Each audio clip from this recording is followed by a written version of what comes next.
বিজ্ঞানের অনেক আশীর্বাদ এবং বিভিন্ন রকম গবেষণার ফলস্বরূপ যে ভ্যাকিউম ইরেকশন পাম্প থেরাপিটি আবিষ্কৃত হয়েছে, এটি কিন্তু একাধারে আপনার ভেতরে এই হারিয়ে যাওয়া শক্তিকে যেভাবে সঞ্চারণ করতে পারে, ঠিক একইভাবে কিন্তু আপনার ভেতর থেকে হতাশা, হীনমন্যতা এবং যে ভয় আপনার ভেতরে তৈরি হয়েছে, এই জিনিসটিকেও কিন্তু আপনার থেকে দূর করে দিতে পারে।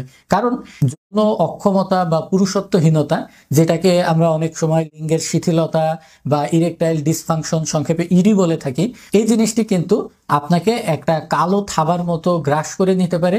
এটা আপনার শারীরিক জীবন, আপনার মানসিক জীবন, এমনকি আপনার আত্মার ভেতরেও কিন্তু একটা প্রভাব ফেলতে পারে। তো আজকে আমরা বিজ্ঞানসম্মত যুক্তি আপনাদের সামনে তুলে ধরবো, যার মাধ্যমে আপনি আশ্বস্ত হতে পারবেন যে আপনার ভেতরে থাকা এই সমস্যাটি খুবই সাময়িক এবং নগণ্য।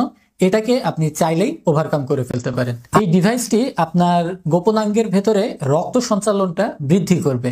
এটা কিভাবে কাজ করে?